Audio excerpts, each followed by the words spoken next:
Welcome back to the Chris Gates Fitness Podcast. Thank you so much for joining me. Brand new episode for today, and I'm super excited to dive into it. Yet again, another Q&A. I keep getting awesome questions, both from the people that I work with, my clients, and folks on social media. So thank you to everybody that submitted questions for this episode. And before we dive into it, I'll give you a rundown on what we're going to answer, what I'm going to answer in today's episode.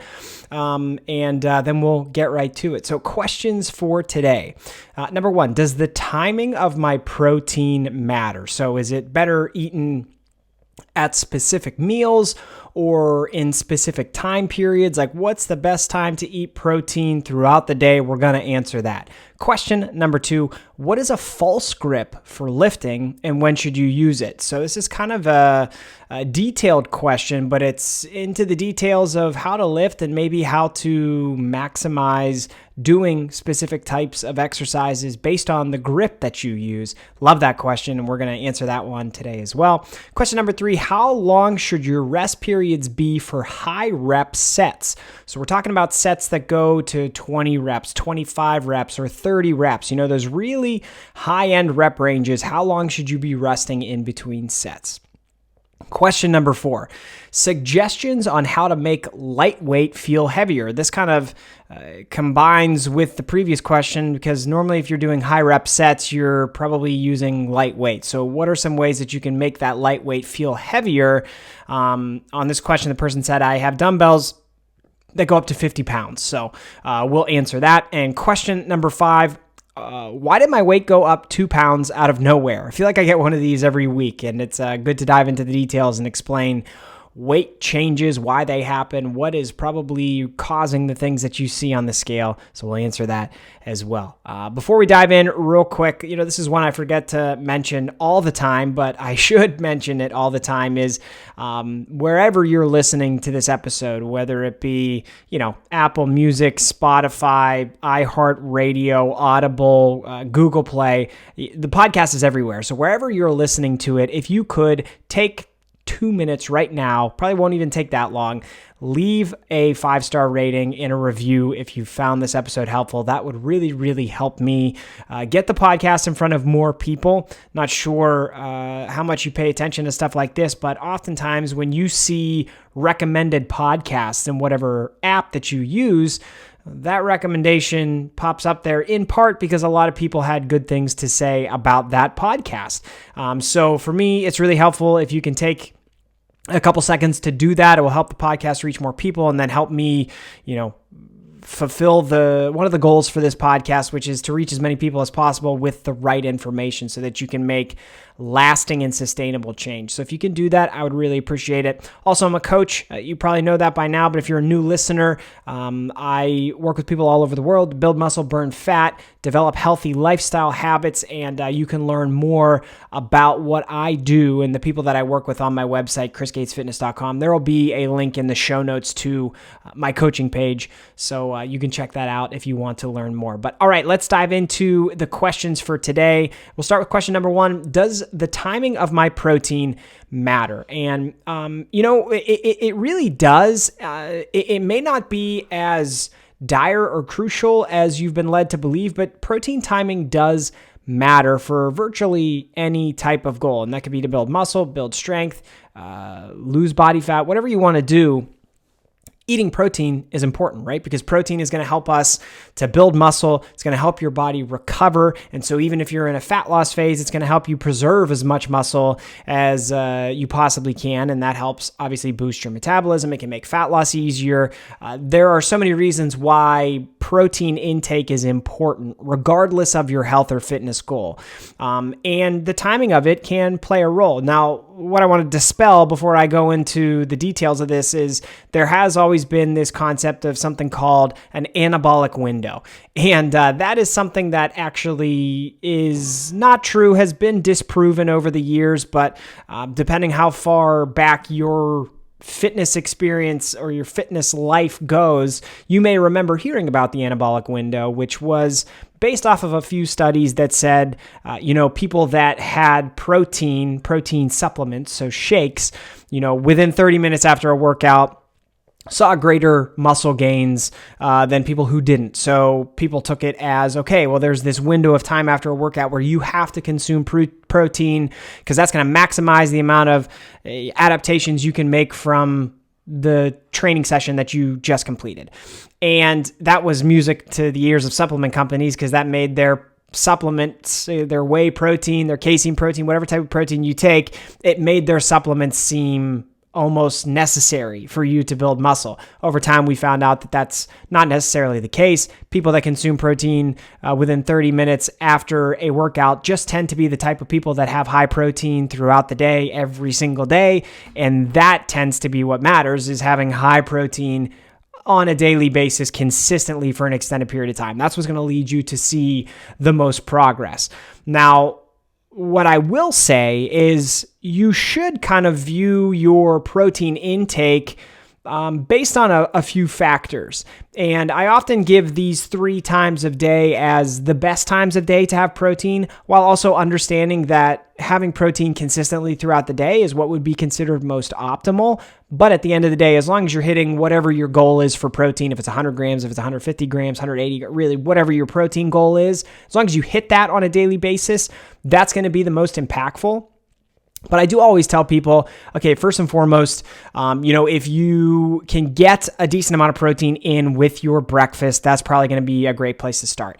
Having high protein with your breakfast probably means you ate a pretty nutritious breakfast to start the day.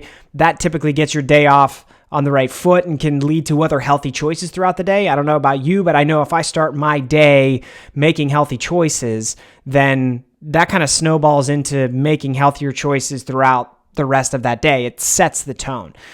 So that's a benefit of having it with your breakfast. But also, if you think about breakfast, it's called breakfast because you're breaking a fast. You've just been asleep for hopefully 7 to 9 hours. That's the recommended window. And during that time when you've been sleeping, you have not been digesting anything, right? There's been no nutrients coming into your system, and obviously there's been no protein coming into your system. So if you can get some protein in to start the day, it's going to immediately give your body some of what it wants and needs to continue helping your body to adapt in the ways that you want it to adapt. So breakfast is a really good place to start.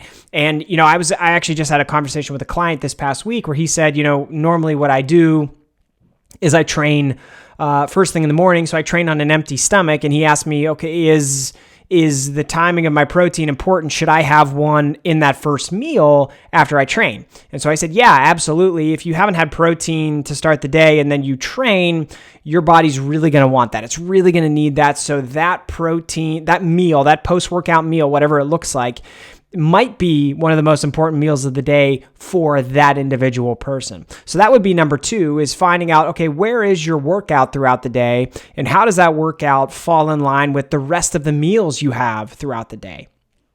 A good rule of thumb is to kind of almost break your day into 4-hour windows of time. And so if you have a meal and then in the 4 hours after that meal, you go into the gym and train, and obviously we want that meal to have a decent amount of protein. So if you have a high protein meal and then, 1 to 2 hours after that meal, you go into the gym and train, after your workout, it's probably not that dire of a situation for you to then have to slam protein right after you finish training. I mean, you can if you want, but really, since you had a high protein meal within close proximity to your workout, you probably have a lot of, the proteins floating around in your bloodstream that your body can utilize, and you can, just get another high protein meal in after your workout when it works for you. Now, do you want to wait 4 hours after your workout to eat protein? No, probably not. But again, like thinking about it in 4-hour windows, if you hit a workout an hour after you eat a high protein meal, you probably have, a couple hour window there where you could just get a meal in at some point during that time and everything's going to be fine. And then the last one, the third one that I recommend to almost everybody is dinner.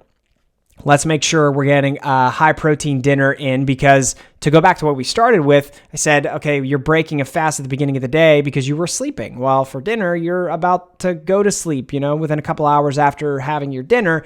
So if you can get a high protein meal in with your dinner, you're going to give your body a lot of protein that it can utilize while you're sleeping, and it can utilize that for recovery, repair, growth, whatever you're trying to do. So those are the three scenarios, and that kind of, I think, probably should help you understand how to map out the timing of your protein throughout the day. Whatever your protein goal is, if you can consistently have, dosages of protein throughout the day, that's optimal. But at the end of the day, as long as you're hitting your protein goal, that's what's going to be most impactful. And what I just outlined are some scenarios that would help you understand whether or not the timing of your protein matters more or matters less. So hopefully you found that helpful. Question number 2, what is a false grip for lifting and when should you use it? Really interesting question that I got from one of my clients over the past week because the situation we were dealing with was a little bit of elbow tightness and a little bit of struggling to feel this person's back muscles be engaged in different types of exercises where we're specifically training the back. And so we talked about using a false grip. And if you don't know what a false grip is, if you're watching here, I'm going to show you on the video, and these videos go up on my YouTube. So make sure you check it out if you want to watch this more. But I'll explain it as best as I can for you if you're just listening on audio. But normally you take a grip with a full fist, right? And your thumb, with whatever handle you're using, if it's like a handle attachment for doing something on a cable machine, if it's a lat pull down, you're holding onto a bar, if it's a dumbbell, you're holding onto the handle, you normally grip it with a full grip, right? And your thumb wraps around the handle. So you have your 4 fingers over top of the handle and your thumb wraps around the other side of it. What a false grip is taking your thumb out of the equation. So your thumb is not wrapping up under the handle. It is actually off of the handle to the side next to your index finger. So what you would basically be doing is perform exercises by still gripping whatever attachment you're using, but you're really just using your top 4 fingers to hold on to that handle. And it essentially turns your hand into a hook. So your 4 fingers are a hook and you're using them to grip the handle. Now, some people will use a false grip to do pressing exercises. And that is something that I would highly recommend against you doing. So I do not recommend you using a false grip, a thumbless grip for something like a bench press or a shoulder press. I really would highly recommend against doing that because when you are pressing weight up above your body or in front of your body, you're underneath that weight, right? So there's already the danger of the weight coming crashing back down on you in some way, which is, there's a level of risk that you take when you lift weights. But then when you take your thumb out of the equation and use a false grip, then that's something that actually closed your grip around whatever you're pressing. So if you're taking that out, all it takes is a dumbbell or a barbell to roll a little bit, and it could roll out of your hand and come crashing down on you, and you could get seriously hurt. So I would highly recommend against using a false grip for any type of pressing exercises. But you can use a false grip for a lot of pulling exercises. So things like seated rows, lat pull downs, different types of, one arm rows that you could be doing. You could do that with a false grip. And I've actually found for myself and for people that I work with, found that to take a lot of the pressure off of your forearm and a lot of the tension out of your bicep.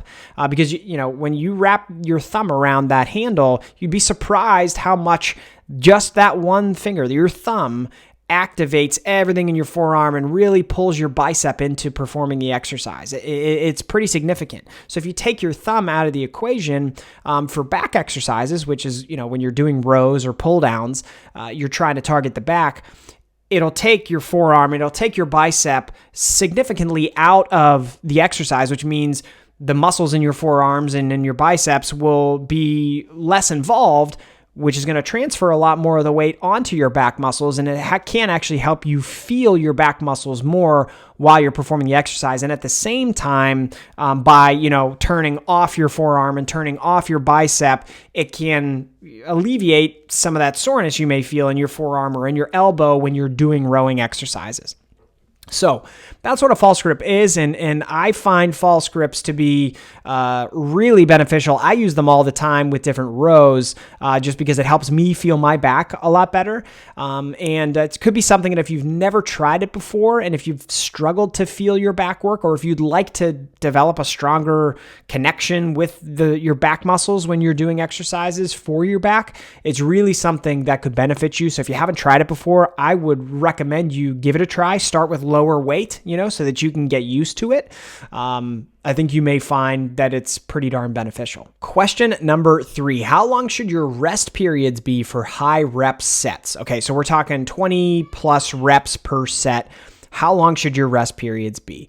And this is, it's an interesting question because I don't think a lot of people do 20 plus rep sets, which is actually a reason to maybe try it because your body often gets efficient and acclimated at working in specific rep ranges if you do them long enough. So many people just constantly lift in the 8 to 12 rep range, and your body gets really efficient at that, and you can actually see your progress jumpstart if you hop into some different rep ranges. So that could even mean, you drop down to doing sets of 5 to 6 for a little while and do lower rep ranges. Or it could be, okay, hey, try 12 to 15 or 15 to 20 or maybe even 20 or more reps per set. Typically, I cap things at like 30. I think once you get to 30 reps per set, it can be pretty grueling.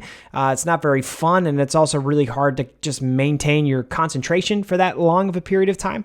So I wouldn't recommend more than 30, but for these high rep sets, I'll transition my clients into doing high rep sets like this periodically.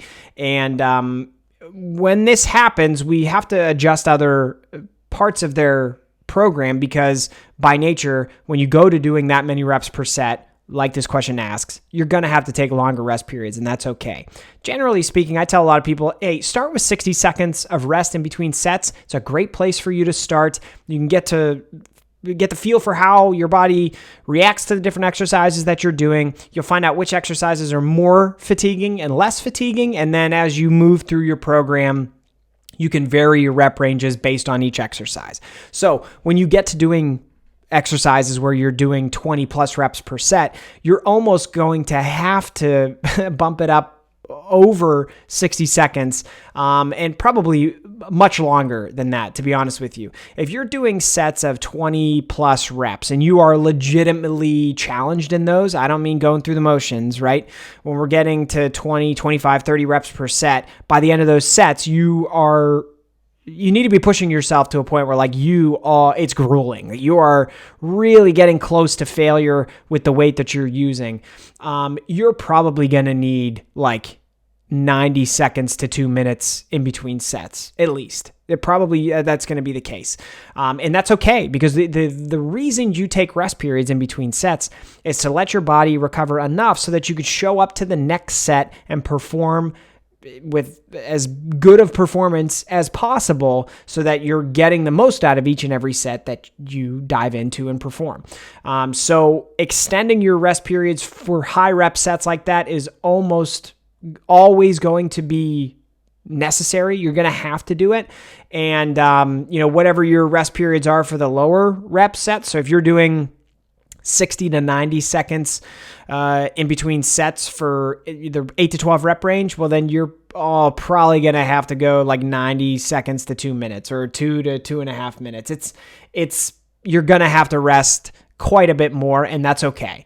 So it's probably an adjustment from the norm, but that's good. It's good to get out of your comfort zone, and it's good to challenge yourself in different ways. Just make sure you're setting yourself up for success when you challenge yourself in these new ways and do such high rep sets. All right, question number 4, suggestions on how to make lightweight feel heavier. I only have dumbbells up to 50 pounds.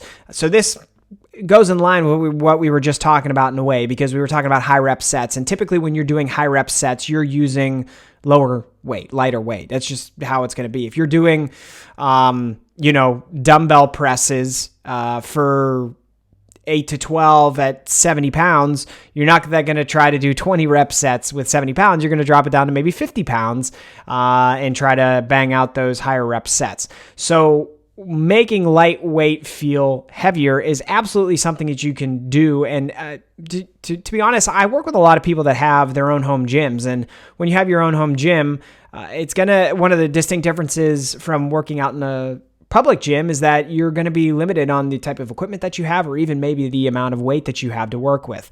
So oftentimes we run into this type of situation where, okay, I have dumbbells that go up to a certain amount of weight, in this case, 50 pounds. When we get to that amount of weight, using that on a regular basis, then we have to start getting more creative with ways to continue to make that weight feel challenging. Otherwise, you're going to get strong enough and then you're not going to be challenging yourself anymore in the gym and you're just going to plateau. So one thing that I like to use, we'll start with this, is long eccentrics. And if you're not familiar with what that means, and the eccentric portion of any exercise is, you could also call it the negative, or in most cases, the way down, if you will. So like if you're doing a bicep curl, the concentric is when you're curling the weight up, and then the eccentric is when you're lowering the weight back down. For a dumbbell bench press, the concentric is when you're pressing the weight out, and then when you're lowering it back down towards your body under control, that's the eccentric. And for a squat, when you're on the way down, that's the eccentric part of the squat, and then the concentric is when you're standing the weight back up. So another way to think of it is the concentric is when you're contracting your muscle, when you're squeezing your muscle. It's an easy way to remember it. Concentric, contract. And then the eccentric is the other part where you're lengthening your muscle. So long eccentrics are a great way to challenge folks with weight limitations, because everybody is stronger on the eccentric portion of an exercise. If you think about it, like all those exercises I mentioned with bicep curl, it may be really hard for you to curl a 30-pound dumbbell all the way up. But if somebody with your arm at the top, if somebody put a 30-pound dumbbell in your hand, you could probably lower that under control. You could probably lower a 50-pound one under control. And that's because your muscle is actually stronger in that eccentric portion of the exercise as opposed to the concentric.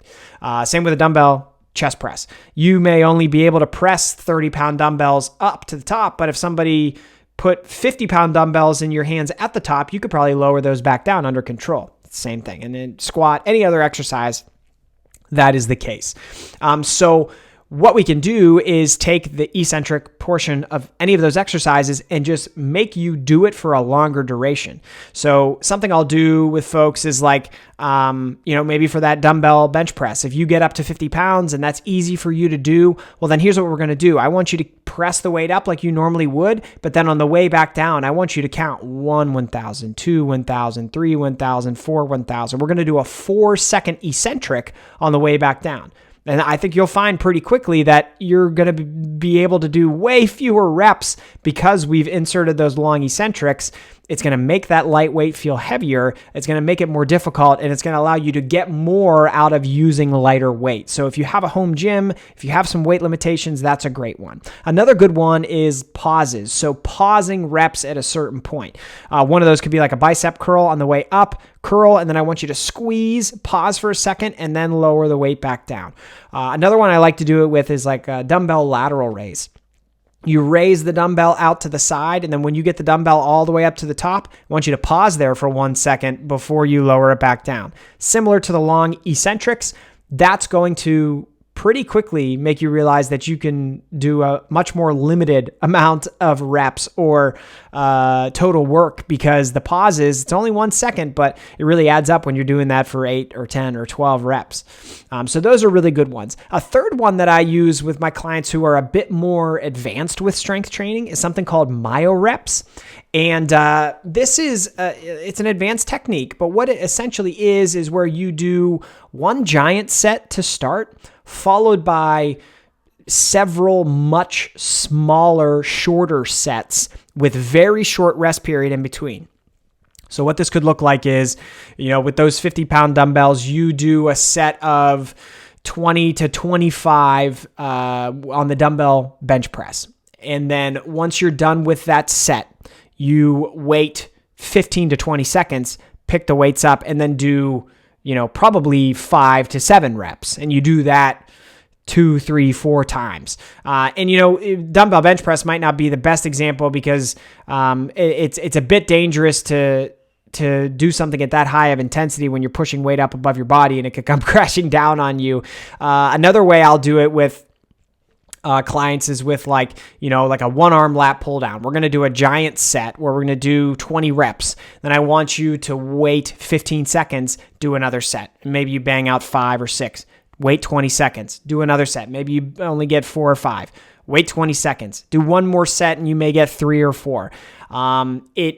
What it does is it effectively makes those subsequent sets immediately start closer to failure than you would if you had a full, 90 seconds to 2 minutes of rest in between sets. If you have that long of rest and you can fully recover, then you're going to have probably 12 to 15 filler reps to make that weight feel challenging enough to where you get close to failure again. So it eliminates all of those filler reps and it makes each subsequent set just start at 3 to 4 reps within failure. And so all of the reps that you're doing after that giant set are really highly effective for doing things like building muscle, building strength, stimulating muscle growth and stimulating fat loss.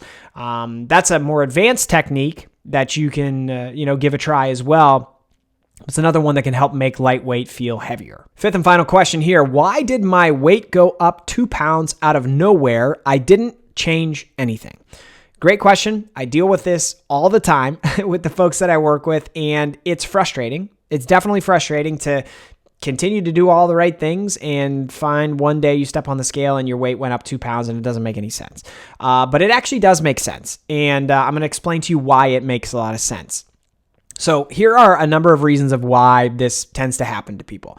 Number one, you have food weight sitting in your system, right? So maybe the night before you ate more food later in the day than usual. And so because you did that, you have more food just going through your digestive system. It's sitting in there. You normally don't have more food like that sitting in your system when you wake up in the morning, but because you ate a lot later or you ate more food later in the day, it's in your system and it's reflecting on the scale. That's a really popular one.